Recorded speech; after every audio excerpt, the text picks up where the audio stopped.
Hey, I'm Scott Appleton. I'm Alex Lifeson's guitar tech with the band Rush. We're going to do a little rig rundown here for you guys today. We're here in lovely San Jose at the Shark Tank. So we'll start over here at the beginning. In this rack we have all of Alex's wireless units. We use the Audio-Technica 5300 series wirelesses. All of those for the electric portion of the instruments come out of that into an RJM Music IS-8, which is a custom-made piece which actually allows us to take all 8 inputs and funnel them down to one output. So that in turn comes to, the output of that comes into the front of the Crybaby wah. We also use the master volume on this piece as a master volume for the rig. The output of the Crybaby then in turn goes to a Mesa Boogie high gain amplifier switcher. And from there it goes 4 different directions. From there it goes to the Lurks heads, which is Alex's dirty sound, to the Mesa Boogie Mark V, which is Alex's clean sound. A Hughes & Kettner core blade down at the bottom down here, which does both clean and dirty, some really kind of over-the-top dirty type sounds. It has its own built-in effects. And lastly, it goes to Apple's main stage program.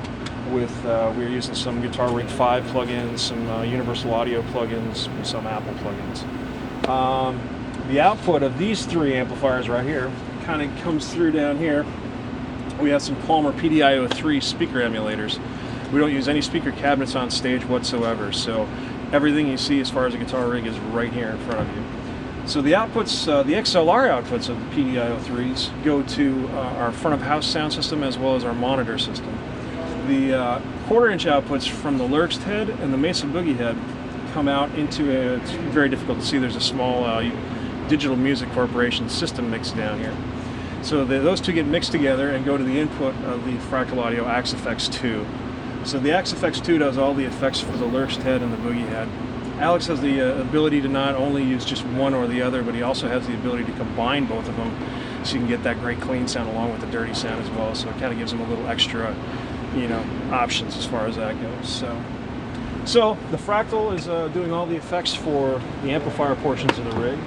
And through the Fractal as well, we also have a TC Electronics 1210 chorus, which we're actually using for a flange sound, which goes through the effects loop on the AXFX. So all those effects come out of those stereo outputs of that right there. Now the other side of Alex's rig is his PA. On every guitar of his, he has piezo pickups on his electric. So the other side of that comes, the piezo pickups come out of the wireless here into another RJM IS-8. That IS-8 goes into another Fractal Audio AXFX 2. We are using a tone match block for that. So we took a song with an acoustic guitar intro, sampled it, and then we actually took Alex's piezo pickup, sampled that, and it actually matches it to the other acoustic guitar sounds. So we were able to successfully eliminate all the acoustic guitars out of the show because it sounded so good. So kind of a cool little piece. But on top you'll see another computer up here. This is just our wireless management software, so I can actually have a visual representation of what's happening with all our wireless units in case we run into any interference or something like that. So the other Lurks, the Mark V and the other Hughes & Kettner are simply backups, and I do have another backup for the AXFX as well as another main stage backup right here as well. So.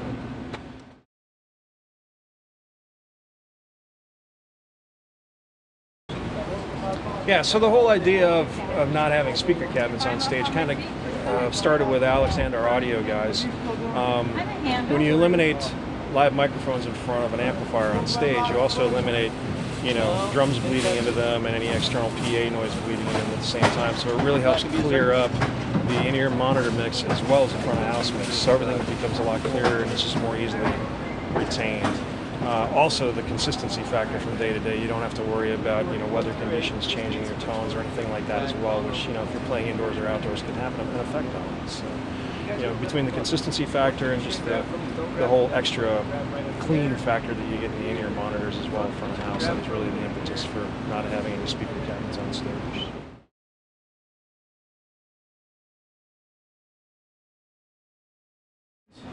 Yeah, actually we did a little bit, but Alex digs the clean sound so much. It's just, that's his thing. He really liked it a lot. So he used it in the studio on the new record on Clockwork Angels, and that's where he kind of fell in love with it for the clean sound. And he just kind of, he loves it, so it's just kind of, he had to have it in the rig this year. So. Thanks guys, appreciate you coming down.